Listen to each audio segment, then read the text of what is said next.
YouTube, how's it going? SJ8 here with another video. Today we have another review. It's gonna be on Samuel Eto'O, but it's also gonna be a comparison between mid and his baby icon version. Should you buy the mid? Should you buy the baby? Is it worth to upgrade from the baby to the mid? Or can you stick with the baby? I'll try to tell you now. Let's do it. So this was the team I used Eto'O in, and this was the team I used Eto'O in. I played them at the striker position in the 4-4-2 and in the 4-2-3-1 formation. Now, if we take a closer look, we can see obviously we have the Forster skills and the Forster weak foot. He is right-footed. We have high medium work rates on the mid and medium low work rates on the baby, and obviously he's 5'10". Now we can see that baby Eto'O has more pace, 3 more points, but he has less dribbling, less shooting, less passing and less physicality. Can you feel that in game? Is it worth to upgrade? Can you feel the difference? I will try to tell you now, but make sure if you liked the video or if you found it any helpful to like the video. Alright, but now let's jump into the clips. Alright, so these are two fantastic cards, two fantastic strikers and one icon, Samuel Eto'O. So, as always, let's start off with the chemistry style I would apply on him and the traits he has. So he has the outside foot shot and the finesse shot trait, which are arguably the two best traits to have for your attackers.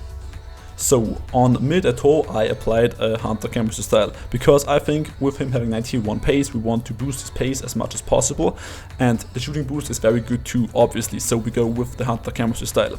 Now on the baby Eto'O it's a different story, because he already has 94 pace, so you could give him a hawk but also a marksman. I feel like I personally would give him a hawk, but I can totally understand if you would go for the marksman. But now let's start with pace. So with the chemistry style I applied on these two, they felt really fast, like really fast. More than fast enough for your strikers, even though your striker really can never be fast enough, right? So they are pretty much, or they felt pretty much like an MVP pace-wise, so they really get the job done. But did I feel a difference between these two? Not really. I could not feel a difference, to be fair. So for pace it's a 9.7 out of 10 on both cards. Next up, dribbling. So mid Eto'O has 2 more dribbling points on the face card stats, right? But baby Eto'O actually has 90 agility and the mid one only has 87, which is still good.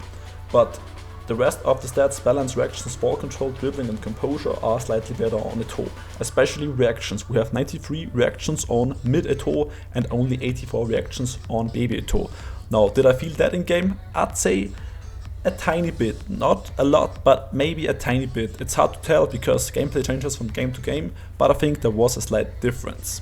So with some decent gameplay, I think both cards feel very agile and very smooth on the ball. As I said, a tiny advantage for mid Eto'O. For rating, I would say if Neymar gets like a 10 out of 10 for left stick dribbling, Eto'O, let's say the 91 mid Eto'O gets a 8 out of 10, and 87 rated Eto'O is gonna get a 7.5 out of 10.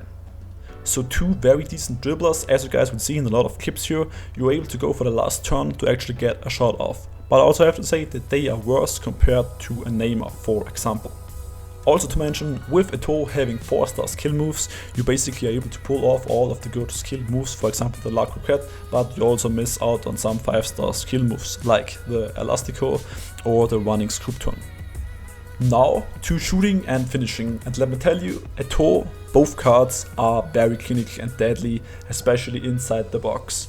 With him having the finesse shot trait, you can actually rely on a lot of finesse shots, let me tell you, especially on the right foot, maybe even at the top of the box. His shooting is very good. His Forster weak foot does feel exactly like a Forster weak foot on both cards, so he does hit the back of the net with it very regularly, but sometimes you will see in the clips he does also miss a sitter, so it really does feel like a 4-star weak foot. So look at the clips and you guys will see what Eto'O is able to do and what not. But for shooting I really couldn't feel a difference between these two cards. Both are gonna get a 9.5 out of 10. Really I think the only thing they are missing is the 5-star weak foot, but that's about it. They really are top tier finishers. But guys, keep in mind, sometimes even top tier finishers like Eto'O do, let's say, some weird things. Let's just say some FIFA 21 type things. Look at this.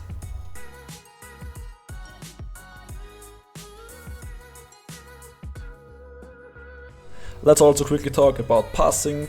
so they actually have decent passing stats, 87, 82 vision, 85 and 83 short passing, so the mid has slightly better passing, but I really couldn't feel the difference. They are easily able to complete those 1-2 passes and also some good through balls, so their passing is very good.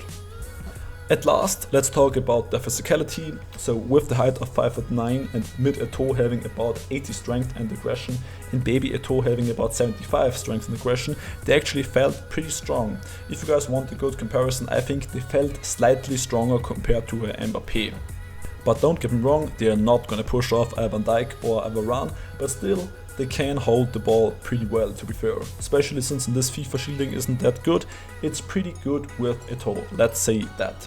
Now to stamina, so with them having 87, 86 stamina, they can last for 90 or even 120 minutes at the striker position, which is fantastic. But now to the conclusion. So these two cards are insane strikers.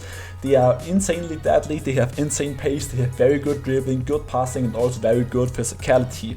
Also with the 4-star skills and the 4-star weak foot, you basically get the complete package. Really the only thing these guys lack are the 5-star skills or the 5-star weak foot and maybe a slight dribbling boost, but that's about it.